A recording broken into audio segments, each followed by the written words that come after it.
Good morning, good afternoon, good evening. If you're watching this and ain't live, whatever time you're watching this, thanks for watching Common Sense Fishing. For those of you joining me live tonight, thank you very much. We got a very special show. We're going to wait till some people get on, then we'll jump into it. So if you're watching this, like I said afterwards, please leave a comment below. Let me know what you think. If you get a chance, leave a like and subscribe if you're new here and appreciate it very much. And for all the people who are usually here, thank you for the supporters who've been here throughout the years.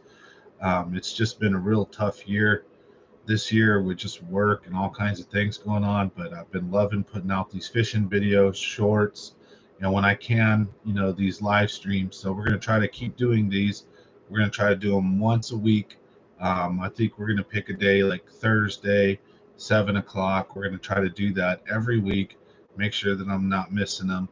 And get back to doing the giveaways and all the cool stuff. We're going to get some whiteboard videos out. I'm going to break it down like I used to back in the days and show you guys, because with live scope, a lot of that is just putting so much more fishing power in your hands. So I'm going to try to also just try to back that up with just a little bit of say some of the fundamentals on certain lures or techniques, or just some things that maybe people don't think about. Like, for example, if you're fishing in a boat, a lot of people tend to, because it's comfortable and more easy, to put your boat out farther away, cast to shore, and bring it at you. But sometimes bringing your boat close to shore and casting out and having your bait come up shore, you're going to get snagged a lot more, but sometimes you're going to catch a lot more fish during certain times of the year. So stuff like that, I'm going to keep pumping out the fishing videos, trying to show you guys where and how I'm catching them, what lures, all that good stuff. So, I only want the channel to grow and get better. I'm not scared of live scope. I look forward to when I can get it put on my boat and I can go out there and have some fun. We'll show you guys what we do with it. But right now, without it, just with traditional fish finder, having a lot of fun. Caught a couple double digits, had some decent trips with some good fish, and been a lot of 1 and 2 pounders. That's for sure. Last couple of years, but thousands of fish, right? That are just them dinks, ones and twos. So I'm gonna start, one video that you guys aren't gonna see for a bit. I'm still editing everything, but I went out there, man, throwing swim baits, A rigs, and all kinds of stuff for like almost the whole day, and it was brutal. I got one bite on a big old giant jig setup, and it was pretty decent feeling, but I didn't expect it, wasn't paying attention, and missed that opportunity. So, plus, shout out to Bumblebee Jigs, or formerly, but also known as Jig Sucking Lips. I like to use their stuff, and I order the jigs to have no weed guards if I'm fishing in rocks and stuff like that. But if I'm fishing in wood and stuff like that, I do like to have a protective guard. But when you're fishing in area where there's not wood to snag into, the hook doesn't matter. It's not going to really get you caught in rocks a lot. You can shake it out real easy. And when you don't have that weed guard and you get bit, it's almost like a big drop shot. You can just literally lift into the fish and catch them sometimes. So it's a lot more forgiving. So if a fish grabs your bait and you got an open hook lure, like a Ned rig that's not like weedless, but like say an open hook lure, like a drop shot Ned rig, or using a jig with no weed guard, man, that sucker's gonna dig right into those lips. Hey, Big Bass King. What happened to Ryan Cook? What did you miss? Ryan Cook unfortunately passed away. So we got some people in here. We're going to talk about what's going on. So unfortunately, the fishing community has lost a legend. Local fishing guide Ryan Cook unfortunately passed away just after New Year, or right after Christmas and stuff, from liver failure. So just horrible news to the community, to his wife, family. For those of us that knew him, I didn't know him that great. I fished with him a lot, knew him a bit, but there's people that spent so much more time with him, knew him so much more, that this hit so hard. He took a lot of kids fishing, did a lot of good stuff for the community, and unfortunately, he's passed away. So tomorrow, they're going to be having a memorial tournament out at Lake Don Pedro for him, and I'm going to support as much as I can. I've got a Yogi Berra baseball team signed with 21 players, and there's some really good names on this ball. I bought this ball for like, I don't know, on an auction site for 300 or 400 bucks, but it's worth a lot more than that. We're gonna donate that. Some of you guys might know this name. It might appear backwards in the screen, but yeah, we're gonna take an autographed right there, autographed Joe Montana jersey. I'm going to be giving that away to the tournament. They're going to be having a raffle. So what's going to happen is we're all going to go in there, weigh in, or not, sorry, weigh in. We're all check in, buy in $200. We're going to hit the lake. We're going to fish all day. Then afterwards, they're going to have a raffle. They're going to have like tri-tip. They're going to have food. They're going to have all this stuff. And most of the proceeds are going to go to Diana Cook and Ryan Cook's family and stuff. There's going to be a 50-50 raffle, I believe. I think that's the one where, you pay money and then, half of the money goes to the charity, and then half is awarded to a winner. They're also going to have items. So like I said, I got a Yogi Berra baseball with 21 signatures here. We've got a Joe Montana autographed jersey. This one is JSA Witness. They watched him sign it. This is like the highest level of certification you can get. I've got a couple other items I'm probably going to drag along. I might show up with one of my autographed full-size helmets, something like that. We'll see. Now I'm going to grab a couple of other things. We're going to take them there. They're going to be raffling off like a stay in the houseboats. They're going to be raffling off a couple guide trips. They're going to be having all kinds of cool prizes that they're going to raffle off. So, I do love trying to help out. I just wish I didn't have to help out in this way. Breaks my heart, and I love trying to help people. I just wish I didn't have to help them like this, if you know what I mean. What line do you use when you're fishing wood with jigs? When I'm fishing wood with jigs, to be honest, I like to use fluorocarbon. I know that might go against standard protocol, but it's because, well, listen, I like to fish jigs with fluorocarbon in wood. It really depends on the time of year. If I'm fishing like in winter, I'm probably going to use fluoro, and I'm probably going to use a micro jig. I'm going to use a smaller jig that's got a weed guard with a little small trailer, right? And in the winter time, when the fish will pull up in the wood, or when they're sitting in wood kind of deep, toss out to them, toss up to them, and work it real slow. And that the fluoro doesn't float, so it sinks, right? It's more sensitive. I can feel the lure before it hits the wood and kind of guide it around the wood a little better. But if I'm fishing, and I'm fishing in the summertime, and I'm fishing at night, I'm fishing in wood when I know there's big bass laying up there and they're aggressive, and I know that once I hook them, it's like a big fight's going to be on, then I'm probably going to use mono. I like to use bigger line when it's that kind of stuff. I use a bigger jig, right? I like night fishing, so I'm going to be using dark jigs, blues, reds, stuff like that. Daytime, peanut butter and jellies, greens, all kinds of different colors, depends on what I'm fishing. But then I'll probably use like mono, probably like a anywhere from a 12 to like a 17-pound test. I like to go heavier, honestly, so it just depends on like how finicky the bass are. And then if it's fluoro, similar pound test, 12 to like 15. And just be careful with the hook sets with the fluoro. You can snap, fluoro. Another little tip here is if you're using a lure that requires a savage hook set, mono is going to be a little forgiving on the knot. If you're using something that is a little more of like a sweeping, or you pull into hook set where you don't bam them, then fluoro is really good as well. Depending on the situation, you got to know one floats, one doesn't, And then honestly, I'm a one of the weird ones. Like I don't use fluoro to braid. So I just roll one single line. If I'm throwing braid, it's usually because I'm throwing top water or I'm punching. I'm doing something in the delta, or I'm doing something at Clear Lake. if I'm using braid. That's almost exclusively. If I'm fishing in the mother lode lakes, it's going to be 100% fluoro, 100% mono, or some of those new blended lines. I might use those. I've been changing and trying different things over the years, and I can tell you what lines really don't work. That I've had a lot of bad results. Lost a lot of fish and snapped a lot of fish off. Um, so I have a lot of experience with that for sure. Hey, Ronald Ropemore, good to see you on, brother. See you out there tomorrow. Sam, you got your pops to tag along as your co. Sweet. My son's gonna be there as my co. They did say you can have 3 on the boat if like there are 16 and under. I think they're even letting like 3 adults, but they prefer that the third angler be 16 and under.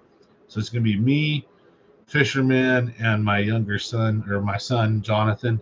So we're going to be out there, the 3 of us. And here's our plan. Our plan is going to be just to stick to main lake points and just boink around in the general area of Fleming Meadows, South Lake, drag drop shots, Ned rigs in 60 to 80, because I fished, pre-fished, and got my butt mollywomped.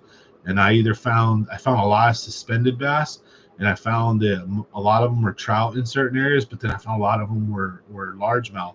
So I have a feeling that right now I've seen a lot of active fish on my fish finder. I have a feeling a lot of the bass right now, there's the you can see them swimming around in anywhere from like 20 feet deep, 25 feet deep, down to about 50, 60 feet off the bottom, and they'll be off the bottom, and they're all moving around, zipping around. And I started throwing like a blade bait Castmaster at them, and they weren't schooled up like they were at me for new Maloney's. But if I seen those, right, I would cast in front of me or behind me, let my blade bait or whatever fall down, and then yo-yo it back to me, just like not on the bottom, but off the bottom, and doing kind of like where I jig it up and then it comes down, but it's not up and down like this, right? It's more like a heartbeat or a wave, and I'm using my blade bait like that, and they're crushing them. The bass they seem like I got my butt whooped, and I think what happened was I got up shallow. I threw things like jerk baits and jigs and all kinds of stuff. I didn't really have any luck, and then I turned around and started throwing HUDs from anywhere from 5-10 feet all the way down to about 40-50 feet and dragging them. And I dragged HUDs for hours and didn't get any bites. And then after that, I pretty much went to finesse, missed a few, and then I ended up catching a couple, and then I ended up figuring out kind of that there was more fish than I thought were actually swimming around moving. I thought they were trout. It turns out I seen a bunch of trout fishermen. They're out in the middle of the lake, and I drove out, a bit more offshore, and I found some trout. I'm like, oh, and they were in a certain depth, and then I pulled up closer to shore, and then I seen some same fish kind of swimming around and pegged them, and they were bass. So I was like, oh shit. So I wasted them. So I only really have 2 ideas going into tomorrow, man. Is suspended fish with things like maybe an A rig or an S waver, because or like an underspin, and maybe a mini A rig like the one that Tactical Bassin put out. That'd be great for right now. A little mini A rig with like the 2-inch Kitex. So 2.5 inch, 2.8s, 2.4s, or whatever they are. But something suspended like that, because they seem very aggressive too. Or either I noticed there was a lot of fish that appeared to be in like 60 to 80, and I fished a lot in like 20 to 40, 50, and I just got my butt whooped at Pedro. So I don't know, I have no high expectations going in tomorrow. There's 3 of us on the boat. I've got a 90 horsepower. Man, Pedro is a big ass lake, and I do not feel like running and gunning and trying to go get up river and fish the canyons, or fish up a moccasin. I'm gonna just chill. That's my plan. I bet you too. There's gonna be like the winner is gonna be in the 20-pound range. I have a big feeling. Now it may taper off. So if there's gonna be 100 boats show up, and there's gonna be a lot of sticks, right? Because Ryan Cook knows a lot of people. There's probably gonna be a good 20 boats, with big ass weights, 16 plus pound bags easy, especially with live scope nowadays, man. So I have a feeling you're going to definitely see some big ass bags, and especially it being a winter tournament. But then I have a feeling it'll taper. There'll be a few people in that mid range kind of figured some things out, but then got maybe some rats. And then there'll be a shit ton of us, I think, that get skunked, come in with 1, 2, 3 fish limits or small 5 fish limits. It was brutal. Let's just put it that way, bro. I went out there, but I did waste over like 6 hours throwing big ass baits, maybe in the wrong spots. But what I did is my idea was I went to where I caught all those trout. I caught like 100 trout one day, and the trout were still there, right? So I'm figuring if the trout are here, the freaking trout eating bass should be here somewhere. Fucking threw a hood all day and nothing. Man, I threw a bunch of other stuff and nothing. Drop shot and dragging around, nothing. I get my ass whooped at Pedro. And then I went back to go do my own milk run, and I caught a couple fish. So you know what? We're just gonna go have fun. The way I look at this, I'm gonna go donate to Diane. So I've got cool ball here. I've got a Joe Montana jersey. I got a few other items. I'm gonna buy some raffle tickets. Not because I want to win anything, but just as much money as I can dump in to help. I'm gonna do what I can. I'm not rich, don't have a lot of money, but I'm gonna donate what I can. And I look forward to seeing all the cool people out there, all of Ryan's friends. Of course, I'm going to document it. I'm going to bring my YouTube and we'll make a video out of it. And it's not for clicks. No, you know what? It's funny. Like, I don't do shit for clicks. I'm sure some people think, but I don't like set things up. I don't make fake videos. Like, I really could if I wanted to, like, probably get a couple friends. Hey, let's do that. Let's like stage some stuff, right? Let me rescue you. Let me do this or let me do that. I don't do that kind of crap. And then you'll see like at Christmas, I take care of kids, and you'll see like I do lots of videos where I'm helping people and I'm donating things and I'm doing stuff, and just like they don't get any views, and I do that stuff, not for like I'm thinking people are going to like really watch it, but it's mainly because it's just I want to document those experiences and those things for my family, for my kids, for you guys, for myself, for the community, you know. And one thing is I, after hearing about Ryan Cook and my own, and then thinking about my own health and how I've been feeling the last few years, I went into the doctor and I got set up where I got to go get a bunch of x-rays now. I'm going to get ultrasounds. They're going to be checking my stomach. They're going to be checking my lungs. They're going to be checking my back. I got a lump on my back that hurts. My muscle in my back, I have a spot that's been hurting now for about like 4 years, 5 years. And that kind of freaks me out. Maybe it's like a boil or a fat deposit, like one of these. And then it's in a spot that's uh, it's hard to see, but if you can see it right here, there's a bump. So if it's something like that that's like benign or something, it could cause some discomfort, because where it's located. But there's also chances it could be other things. I've also had acid reflux since I was like 13 years old, and could have ulcers, gallbladder stone or gallstones, could have all kinds of stuff, stomach cancer, you know, problems in other areas like with stuff. So they're going to be checking everything. So I'm going to go through the whole gamut. I'm getting blood drawn. I'm getting ultrasounds on the stomach, scans of the chest, the back, all kinds of stuff. So I pray that everything comes back good. And if it doesn't, that we caught it, whatever it would be, soon enough to do stuff about it. Um, and yeah, I'm kind of scared myself. But anyways, this ain't about me.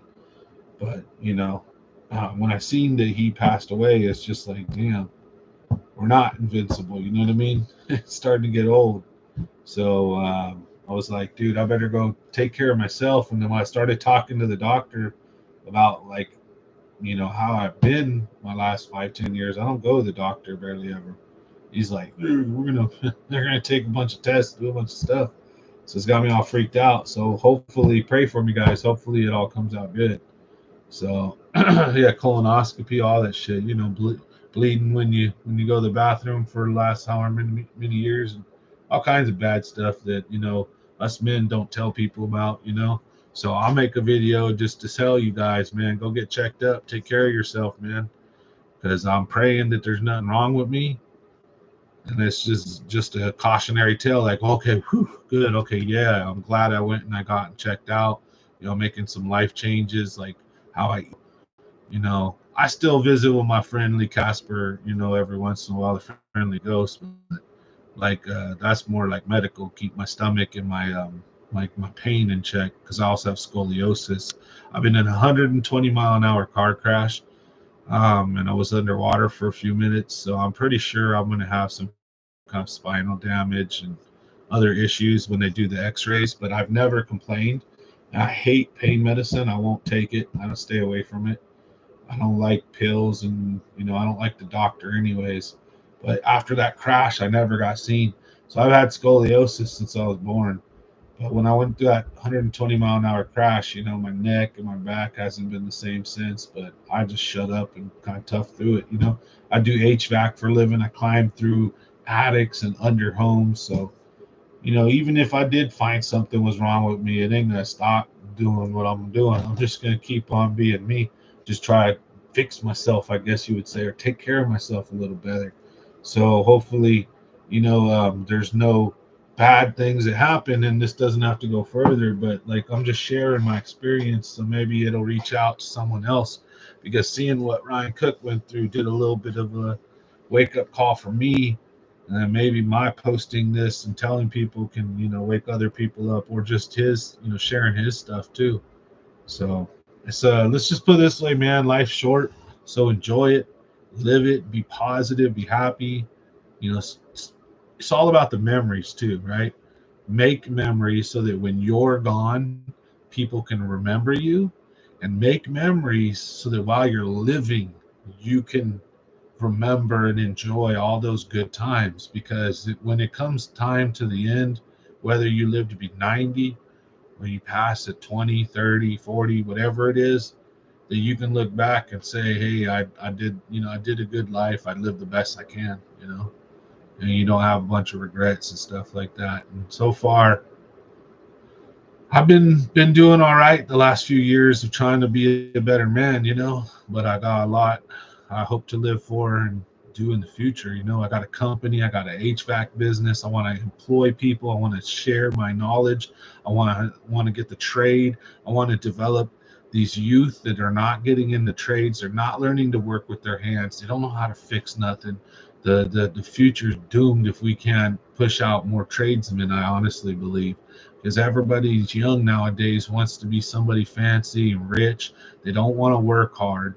Nobody wants to work in a field, an orchard, in a attic, or nobody wants to work on machinery and weld and do this and that. Everybody wants to work in an office on a computer in front of a screen, wants to be an influencer, take pictures and this and that, get rich quick type stuff, and just stock market guys, this and that. Like, the youth, they don't want to work hard, and the ones that do, like, we need to get as many people as we can into the trades and into working for with their hands and stuff. Especially, I think it helps also keep the youth out of drugs and gangs and trouble and all that crap, if they're busy working and making a living. Even if they don't have family and all that and they're young, then they're just gonna have a much brighter future ahead of them, right? They're just not doing anything, they're dicking around.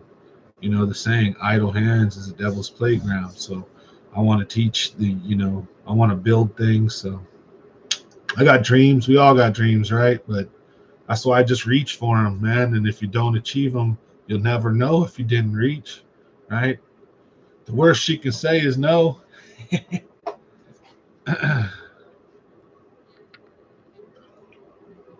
Where are good bluff banks at going towards both bridges? Oh, nice. Hey, RC Creative. Catching spots 100 feet. Yeah, I've caught them 90 to 100. One thing I'll tell you, though, that I've noticed, man, is when I pull fish past 80, when they from the 85, 90 mark down to, I've caught them, deepest bass I think I've ever caught was like 110, 105, something like that.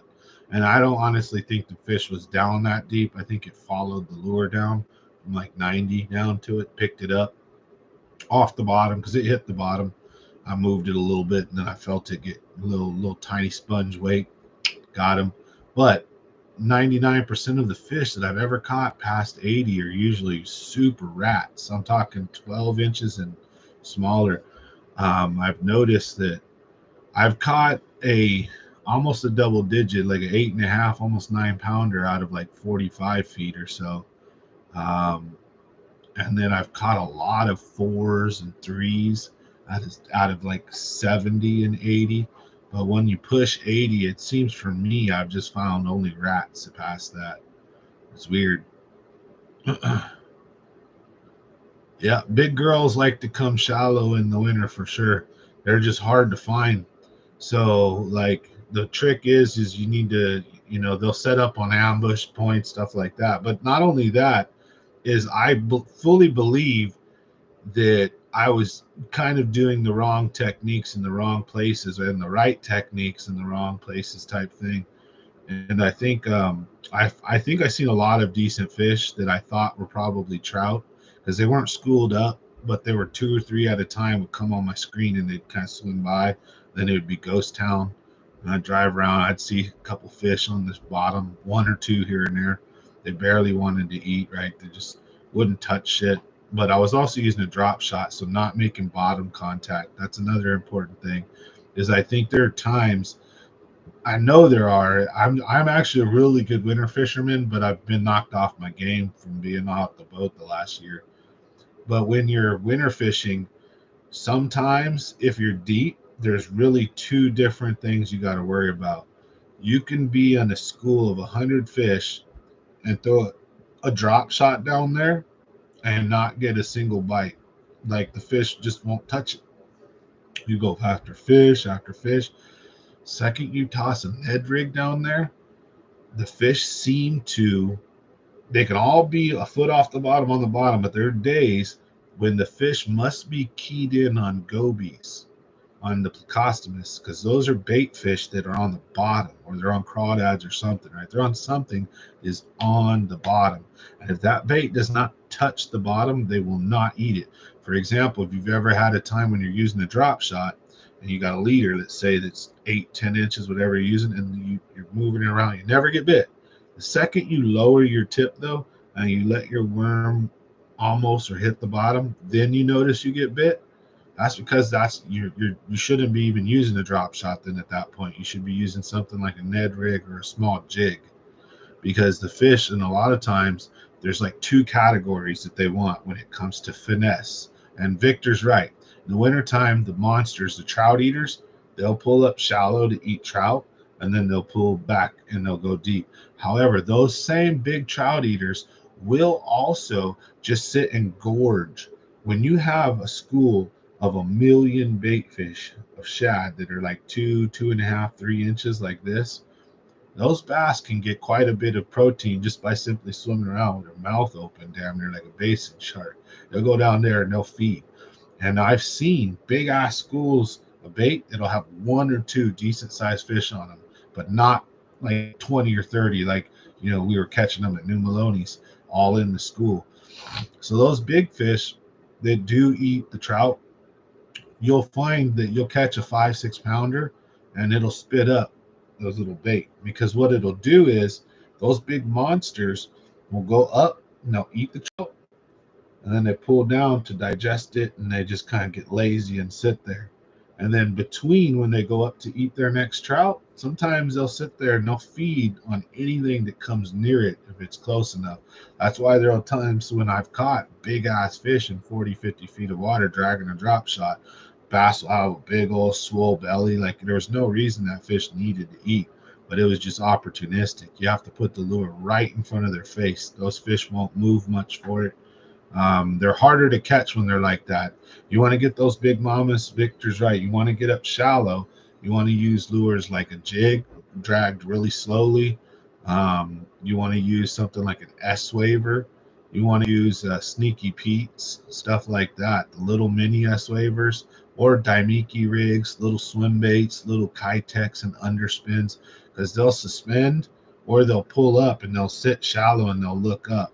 They may be in 15 to 30 feet, 20 to 30 feet of water, and they'll look up and they'll come up for these trout. So they could be sitting a lot of times. What they'll do is they'll sit in big rock or wood, and they might be about 20 feet deep, 30 feet deep, and they'll be looking out and kind of up.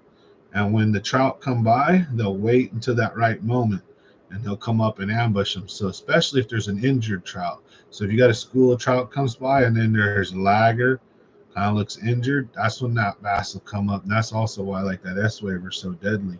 I just had a hard time putting anything together.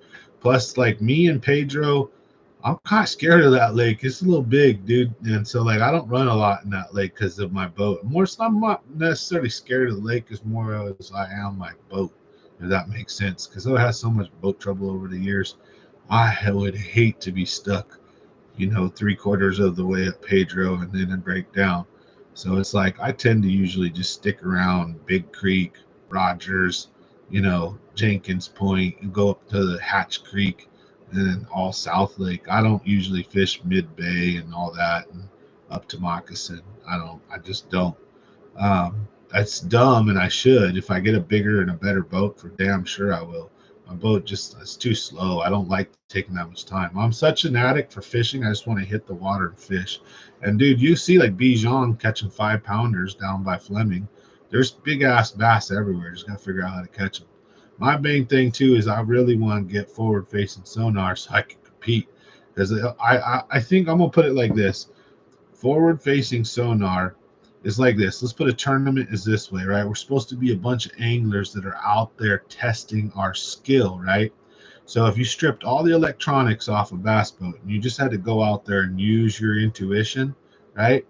And you did this especially 5 years ago, before all this, what people are learning with live scope, and all 100 boats had to go out there and figure it out, you would probably have a hell of a lot less boats that find and catch those big fish. You'll have some that still kind of know the principles, they know the ideas, and they don't need the electronics, they'll go. They may waste a ton of time fishing water that normally their electronics may have ruled out, or they may come to a spot that actually has the fish. Their electronics, they don't have them, right? And the fish are there, but it's not the right feeding time. And if you had electronics to see those big ass signatures, you would have known they were there. Maybe you need to come back or wait, try different things, right?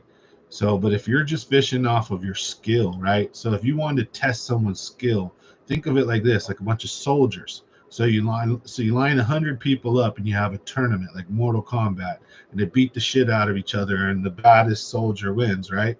Well, live scope is like saying, okay, so we're gonna have 100 boats in the tournament, and out of those 150 of them or 60 of them are pretty well off. They got money. They got boats with 200-300 horsepower. They got fancy screens. They got live scope. And let's say the top 30 of them, they all got these super duper live scopes. They got the best of the best, this, best that, right? Of course, that don't make up for skill. However, that's like saying, okay, so we're going to determine who's the best fighter, best soldier. But then what we're going to do is we're going to give you a stick and a rock, and we're going to give this guy a machine gun. How the hell are you going to beat the dude with a machine gun when you got a stick and a rock? Right? I don't care how skilled you are. You'd be super skilled. Yes, it does make up for it in fishing a bit. The more skilled you are, you don't need that shit. You can go out and fish. And I'm being honest about my faults. Like, I don't like to run. I don't have all the safety stuff. My boat's not tricked out. Like, my boat's slower.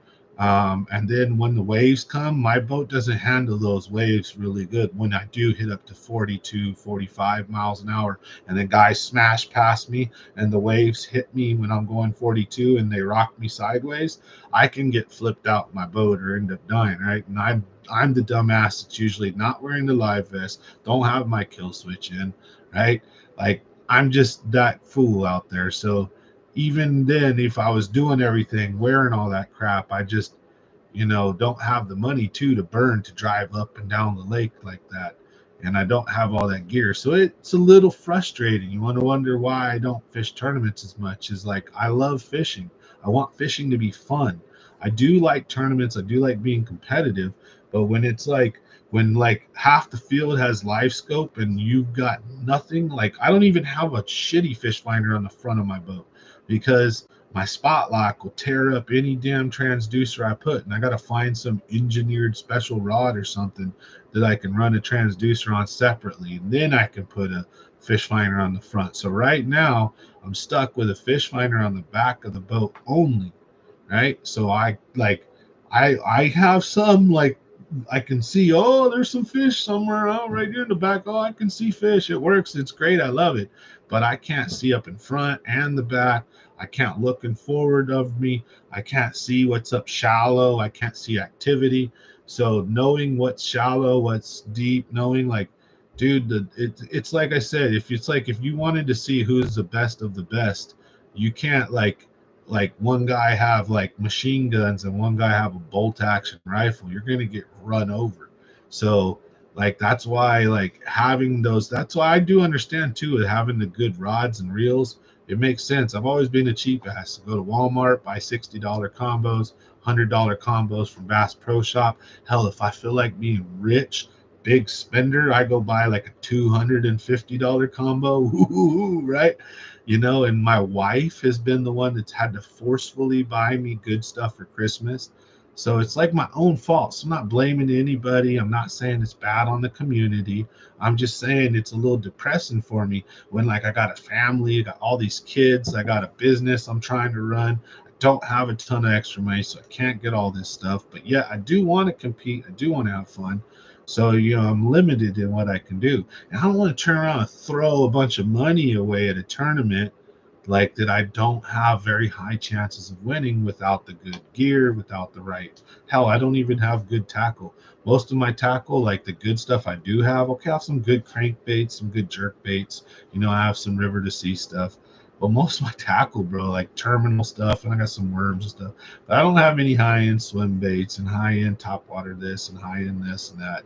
And that's not what's needed to fish. To catch fish, just go out and fish and have fun. My YouTube channel is showing that. I got 2 double digits. I got a bunch of 6s, 7s. I got bunches of 5s. I got, you know, a few 4s and stuff. Most of my fish seem to be in that 2 to 3 pound range, or 1 pound range. Or then I catch some decent 5s and 6s. And then I've got some double digits. It seems like I'm missing. I don't catch a lot of those 4s. And I don't. Oh, I mean, I did when I was at Kelsey. You know, I catch 4s and 5s. They seem to jump. It's like the fish are in these like packs. I guess I'm catching 1 to 3s, and then I'll catch a couple 4 to 5s. Mostly like 5 and 6 has been where I've been getting them. And then I've got a few 7 and 8s since I've been on the YouTube channel, and I've gotten 2 double digits. So I've had a lot of fun, a lot of success, a lot of good fish, and I don't plan on stopping, buddy. And trust me, I'm not trying to complain here. I'm just saying my reasoning why, with more important things right now. Like I've got to focus on my business, my family. When the money is there, I will buy the nice boat if I have it, right? I will get the live scope. I will get back into tournament fishing. There's no excuse right then. So, but in the meantime, I'll fish a tournament here and there. If I'm on a hot bite, I might cherry pick something.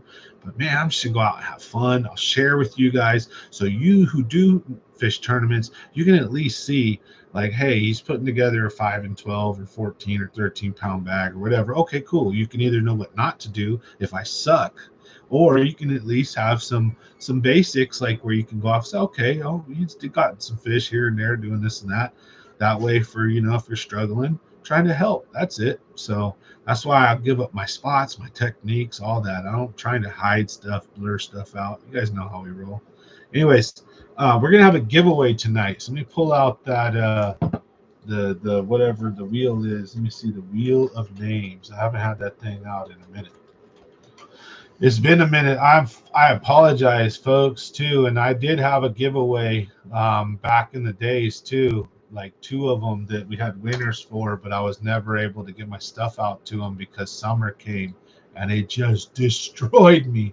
So I greatly apologize for that right off the bat. So I'm very sorry for that. So for going here on out, man, when we get our winners, and I think I do remember who I owe. I think it's Mario Ibarra or Let's Get It fishing, those 2 guys, and maybe one other. But I gotta I got, yeah, it's been so crazy and hectic. I lost touch. So we're gonna get you guys. We're gonna start out tonight. We're doing a surprise giveaway. Thank everybody for being part of the channel. I'm glad to be back. So we're gonna do just a Bass Pro Shop gift card. We're gonna do one winner tonight. And we're gonna probably have another. Well, I think we're gonna probably do one every other like live stream, something like that, to give back. And then we also have to have our members only giveaways. So we're going to be having those again. So I thank everybody that's been continuing to support the channel, as it's just been a rough one for me, and I appreciate everyone who's been there because you guys are all awesome. This is a great community. So anyways, let's read some comments, and then we're going to do if you guys want to get in on the giveaway, make sure just comment for me in the comment section giveaway, and then I'll put you in the wheel of names, and we'll get you guys entered in, and we'll spin that here in a bit, and we'll get a winner.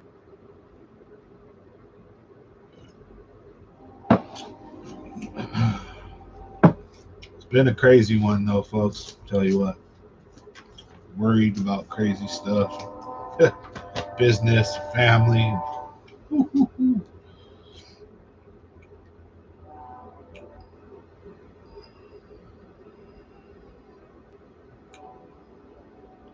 P-Line been pretty good for me, Chris Nelson. I'll tell you guys what, stay away from Berkeley Vanish.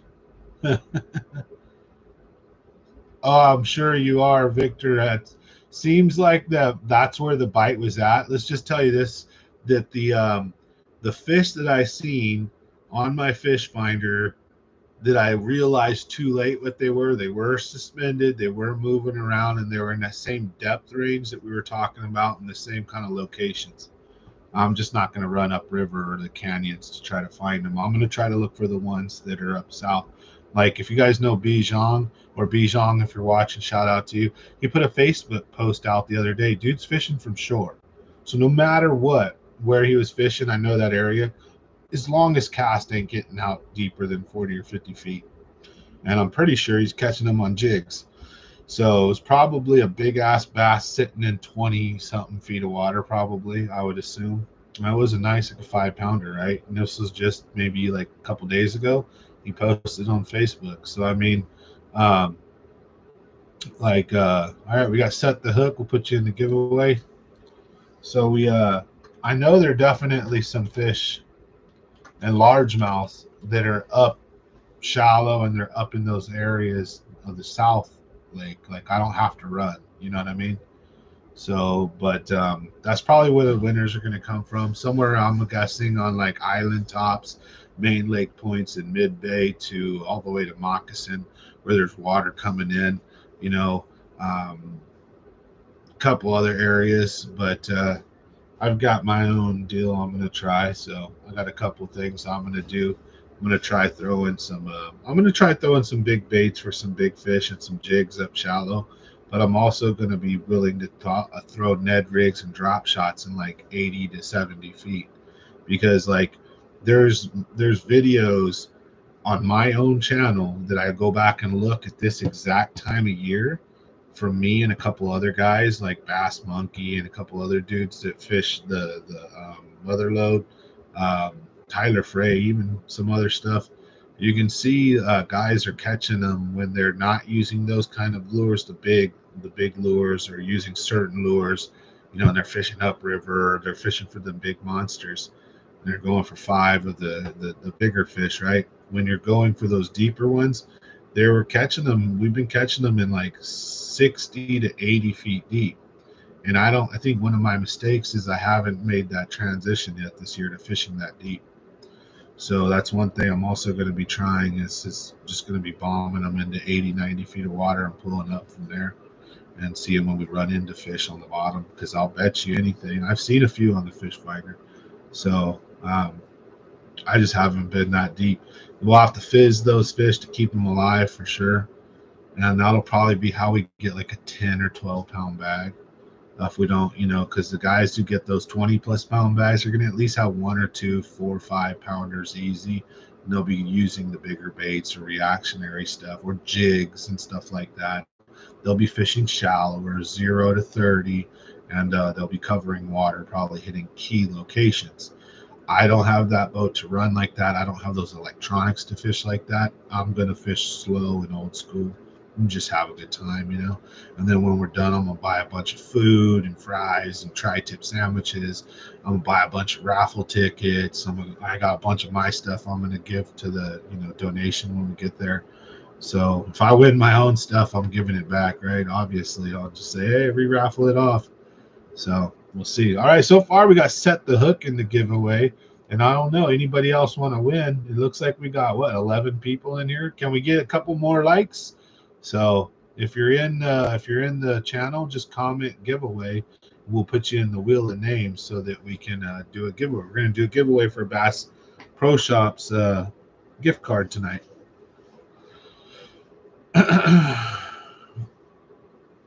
Yeah, I was fishing without electronics for like a whole year and a half. And I was doing pretty good. You guys can remember seeing I was out there fishing. Oh, wonder where they're at. Let's try here. Let's try there. Let's do this. Let's do that. I had fun. Sometimes you get the electronics get me stuck because I'm like, oh, I don't see any fish here. And I'll take off and it's like, dude, just settle down, fish. you know? So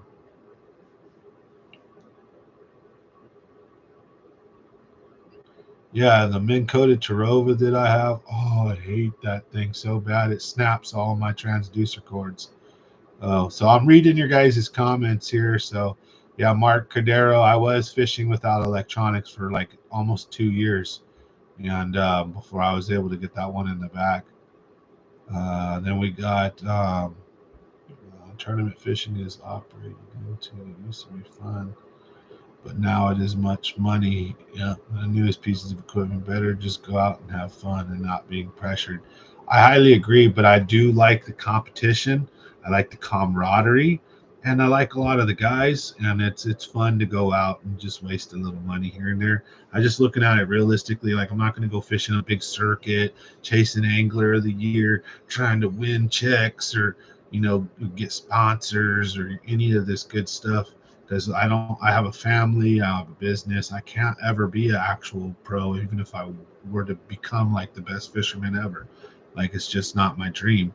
I would like to maybe one day, those are some huge shoes to fill. So I'm not trying to fill Ryan Cook's shoes, but maybe, might be good to pick up looking into being a guide and helping take the kids out and hosting tournaments like this instead of being super competitive and running in them a lot is hosting them and then yeah getting the good technology the good stuff and then getting into it a little more getting competitive and fishing a little bit kind of like I'll buy in and fish a couple of the big tournaments even little semi pro-ams and like put my hat in the ring and have a little fun once I actually get better equipment better gear, like better rods, lures, boat, fish finder. Once my life gets a little better and I can afford that, I would be really interested in doing that. And then in the meantime, when I'm not doing my heating and air conditioning business and I'm not slammed or during the weekends and after hours,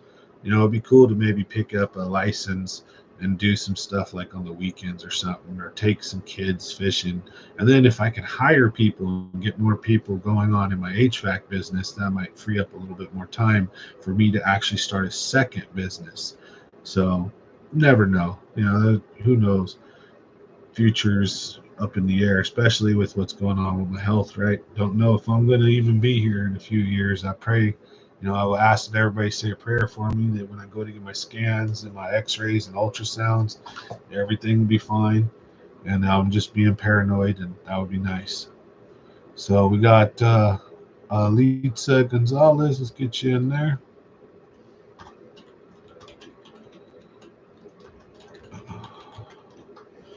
So we got Chris Nelson and Mark Cordero.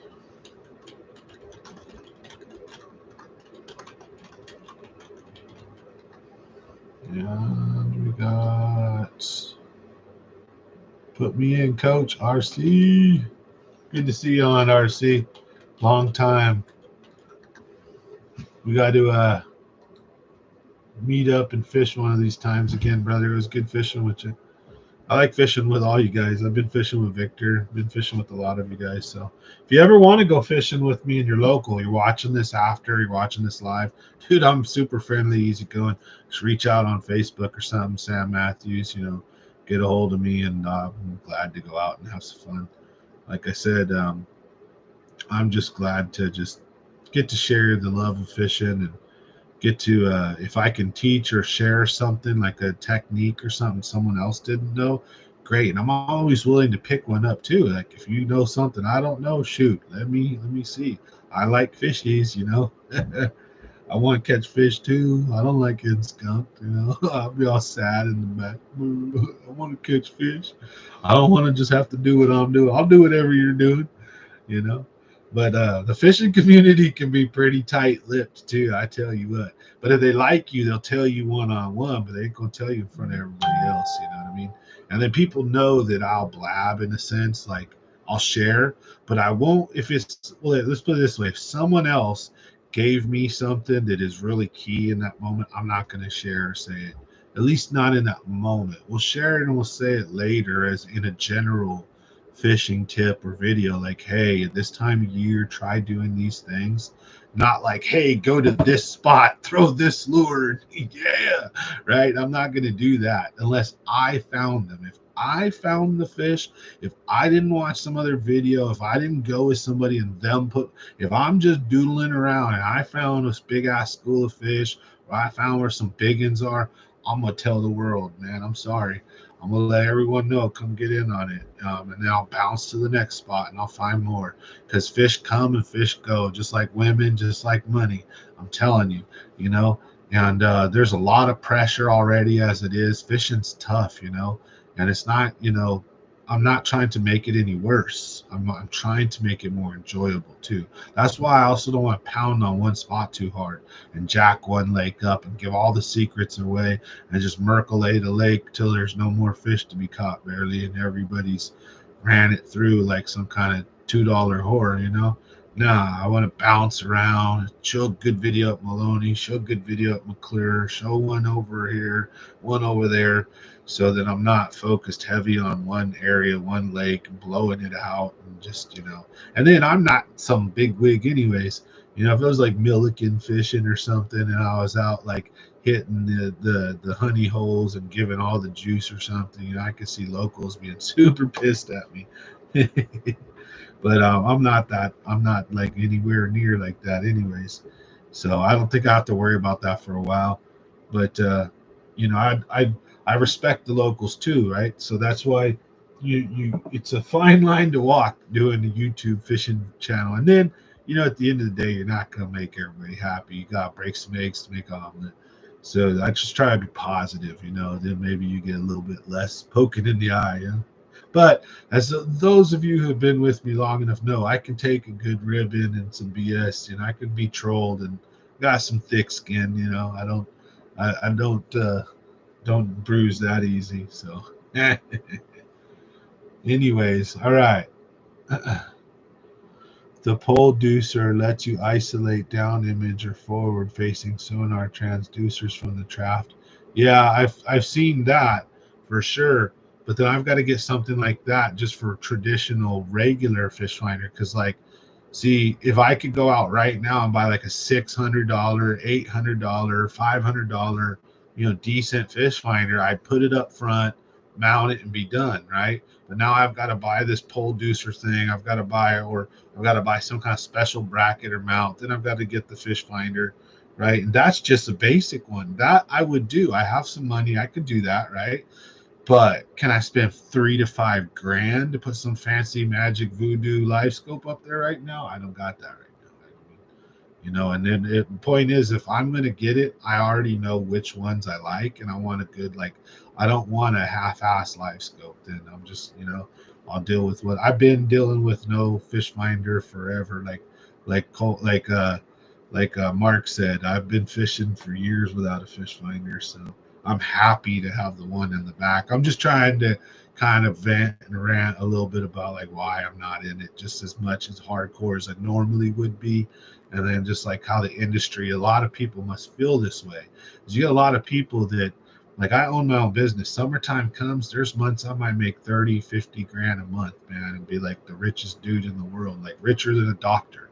And then there are months like this where I'm starving and I don't got barely anything coming in. That's why you got to balance it. And then there's marketing. There's all this stuff that has to do with running a business. So it may look like you're all that, but you're really not. And then you gotta take that excess that you get in the summer and stretch it so that it lasts the whole year. So that the you know, and if you don't balance and spend your money and invest it wisely, yeah, it can be a trick, especially if you're working for yourself. But I thankfully do have a good career where I'm in a spot where eventually I will be able to get the life scope and other things. Now, right now, no, but the future is looking good as long as I stay alive long enough, and I can make it there. Then I'll be all right in the end.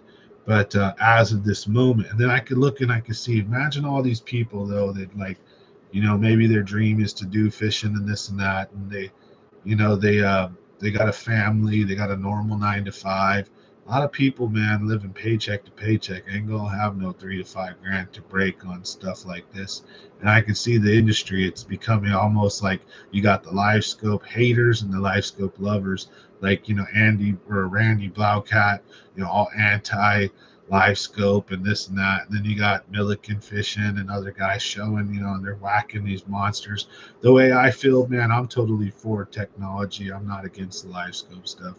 It's just and I don't want to be classist either, like rich people versus poor people or the us versus them.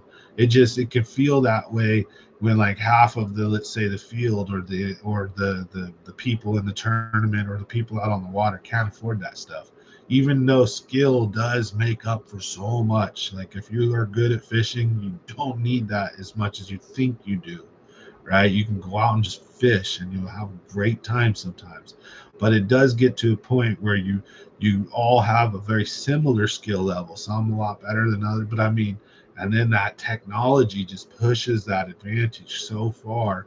Of course, you could still lose. Of course, it doesn't mean you're going to win, but it just makes it more frustrating for the average Joe who doesn't have that stuff. To me, I don't really care. Like if you can't beat them, join them. I tell you what, if I can get the money, I'll put the live scope on a heartbeat. So this ain't one of them complaint videos. I tell you right now. As soon as I can have that sucker on, I'll have it on. But I can understand the whole debate, from both sides. But my point of view is fish on, brother. I just like fishing, and I'm glad that there's so many people that are getting involved in fishing. It means they're not involved in drugs. But then when you get people complaining about their lakes being overpressured, overfished, I understand this. So all this damn money that we're paying for our license, all this money that we're putting into the sport, there should be more stocking programs where they're putting 10-pound bass into lakes, where they're sitting there and literally growing 5 and 8 pound bass for us and putting them into the lakes, and where they're feeding them trout, planter trout, and where they're stocking them. And build more lakes, build ponds, smaller lakes, build little reservoirs that maybe 20 boat limits, and make it, build some stuff where the high schools can create their little fishing clubs and all that, right? I mean, it's a great thing, but the industry needs to expand with it, build more, create more, stock more, take better care of it, right? And because there's like a lot of money in fishing right now, but the money's just, it's not being reinvested into the sport from the government side and from like the people who run the sports, let's say. Like they're not reinvesting a lot of money into stocking our lakes. Like we don't have stocking programs like Texas had. California is known for having some freaking monster bass. Can you imagine how badass our lakes would be if they were just regularly dumping 10-pounders in McClure and Pedro and feeding them trout? And they like had tagging programs and stocking programs, made sure that those monsters got re-released, and they try to like, hey, like it's your right, you can eat a 10-pounder if you want, but man, there's some people that fish McClure and Pedro from shore with live crawdads and live bait, and whatever they catch goes in their buckets and goes home, especially if it's a double digit. And that's like a culture we need to breed out. I don't care about race. I'm not going to go down there. I don't care if you're white, black, Asian, whatever you are, but we really in the sport need to push on releasing bigger, healthier bass, especially. And then we do need to encourage some catching and keeping of the 1 to 3 pounders, so that you don't have a lake that is just filled with schools and thousands of 1 to 3 pound bass. And then if you're pulling those fish out and putting 10 pounders in, the genetics are going to get better and the fishing is going to get better. And it's really like Texas is doing it. Why can't we? That's where I think the live scope debate and all that, pooey, make the fishing better and funner, get more people in it, that's fine, more lures, more better lures and technology. I'm all for it. You know what I mean? Like, I just want to see more smiles on faces, less people on drugs, less people on the street, less people doing dumb shit. Like, people having good hobbies, bowling, fishing, hunting, spending time with family and friends. Not this bullshit that the world's devolving into right now. You know what I mean? It's like, man. So I'm all for fishing.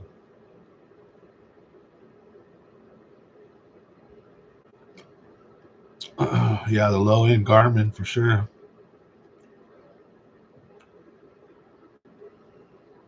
Yeah, for new Maloney's. Yeah, exactly. Yeah, there were some cool things. In the 90s, bass fishing in California was like, man, badass. Late 90s, early 2000s. You could go to any of these mother lode lakes and just catch 4 or 5 pound largemouth all day like it wasn't nothing. And it's gotten a lot harder for sure. And I think that's because people aren't catching and keeping the 1 to 3 pounders for one. People are catching and keeping the tens that they used to back in the days. Super no. And then not only that, some jackass moron brought spotted bass to California. They did that in the late 70s. So you got to think that every year that goes by, those little rat bastards reproduce like rabbits.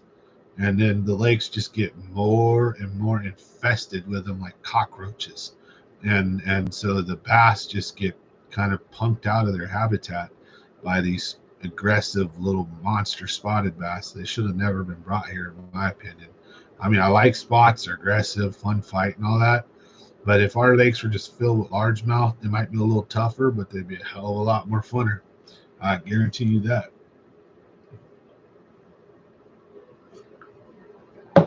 So in the 90s, those spotted populations hadn't reproduced as much. So every decade that goes by, those populations are getting more and more and more and more, and it's like, oh my god, damn, spotted bass should have stayed in Alabama or wherever the dude brought it from. Anyways, let's get our giveaway going on. Thank you everybody for watching. I gotta go hit the hay and get to bed for tomorrow's big day, big tournament. Rest in peace, Ryan Cook. Man, miss you. It's hard to believe, man, but I'm gonna be there tomorrow. Gonna give it my all. My son's gonna be there. Got a buddy's gonna be there. I'm gonna see a lot of the friends out there. There's gonna be a lot of people out there. I'm sure. Sure, there's gonna be a lot of good people out there. So I'll have my GoPro. We're gonna take it along. We're gonna document, record it, so you guys will get to see what that's all about. Oh yeah, appreciate it. Thank you. So just gonna go out and have fun. I don't expect to win, but hey, you never know. It's like football. Any given Sunday, right? I could just pull out a monster that could at least put me in the money.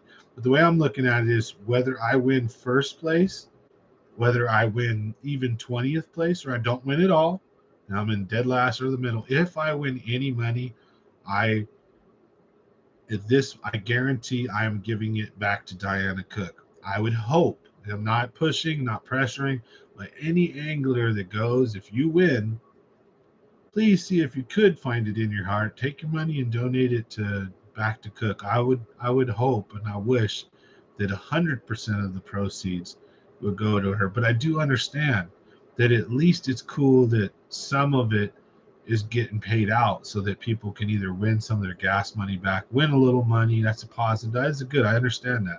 So if you kept your money, like if you won and you kept your money, there's no negative thoughts. There's no like, oh, you should have given it. I'm just saying that would be a great thing to do, and it would be awesome to see if every single angler that won a check signed it over to her. That'd just be cool. So it went from like, sure, it'd be cool to win 1,000 or $500, wouldn't it be cooler to help a grieving widower and do stuff like that?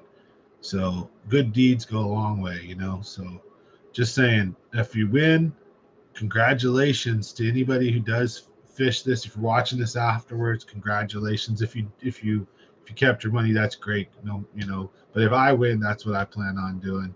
So I'm looking forward to seeing some good old pals that I haven't seen in a while. You know, probably gonna see Justin Zeller, Mark Nav, Andrew Harvey. We'll probably see a bunch of the Facebook friends out there.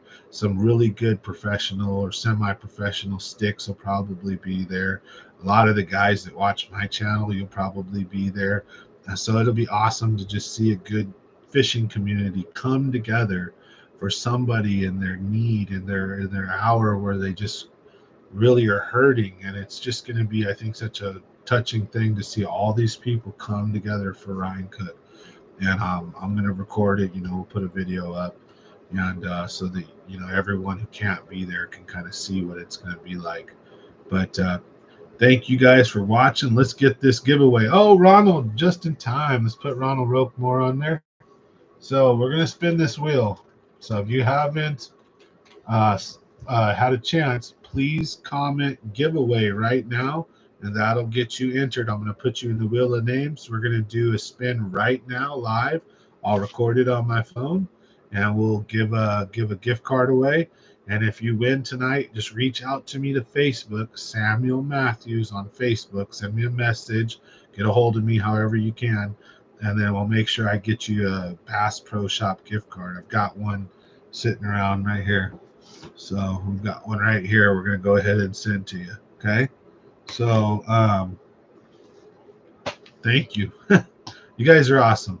All right. Well, we're going to wait 1 or 2 minutes. Hope I don't lose a bunch of people, but we're going to wait just a minute or two to see if we can get any more people in to comment giveaway, or who's here watching maybe. And I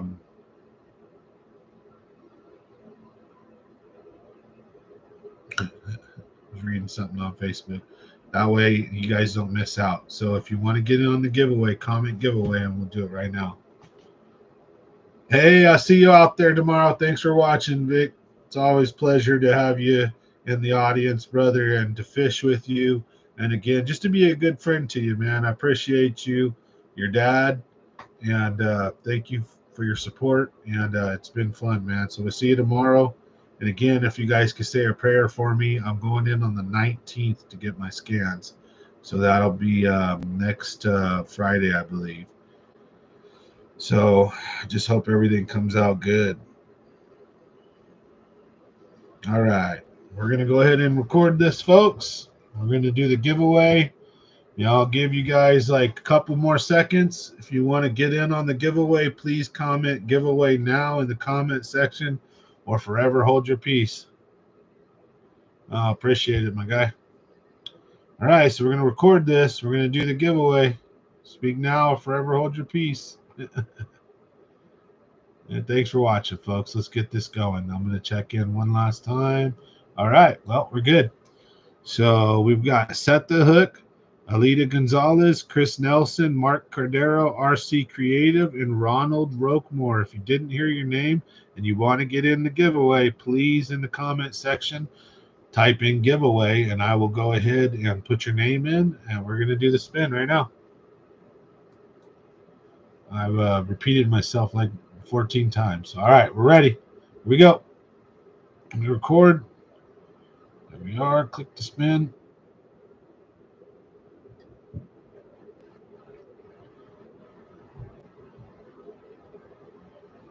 Boom. We got a new winner. I don't think you've won before. So we'll show you guys the video.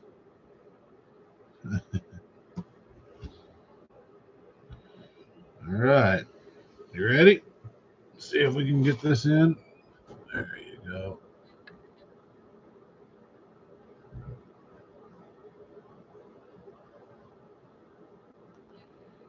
Oh, there it is. Boom. That's our winner tonight. All right, Chris Nelson, make sure you get a hold of me, and we'll get you your Bass Pro Shop gift card. So thank you guys very much. Smash the subscribe, like. Now, if you're new here, don't forget we do these giveaways often. So we're going to be doing these like almost every week or every other week. So make sure your notification bell's checked. And then we're going to have a special giveaway for our members only. So, and sometimes I've got some members who pay their monthly dues. They're members, but they don't ever really jump on and care about the giveaways. They just like to support the channel. To those of you, if you ever watching this down the road, thank you so much. You don't have to do that, but I appreciate you so much for the ones that do. And then also, especially the ones who are active, who are watching, who comment, who like, who are engaging. You guys are what help YouTube push this to other people. So without you, I wouldn't be able to do this at all. So I will for sure, RC. Thank you very much. So, Chris, you won. If you don't have Facebook, basically, I think on my page, on my about page, there's my YouTube or my email on my YouTube page. So when we're done watching this, you should be able to get my email address and send me an email, and we can exchange. Get your information, and I can mail you this. Or if you'd like, you can also stay in contact with me through here. We could set something up for when I'm fishing out there. Maybe if you're in the area, I can drop it off. But usually what I do is I mail these. Unless I know the people that win, then I'll deliver them in person. Or if you'd like to meet me, that's fine too. So, but congratulations, Chris Nelson, and to everybody else. Keep watching. We're going to have these every Thursday, 7 p.m. We're going to make this a regular thing again. And we'll be doing those giveaways at least every other week, if not sometimes every week. So just to kind of help out, give back to the community, and say thank you so much. So thank you for watching. We'll catch you guys on the next one. I've got a couple videos. The 1790 tournament. There's a 10-pounder that was caught. It was an awesome tournament. We caught a decent amount of fish. We had almost about a 10-pound bag. We didn't come nowhere close to getting a check, but we had fun. Me and my buddy fished. We culled some fish. We got some good footage. It was a great time. There's a lot of good people. There's an interview with the guy that caught the 10-pounder. So it was awesome. That tournament's going to be coming out soon. And then this Ryan Cook video will be coming out soon. We got a couple more videos coming out, so watch out for those.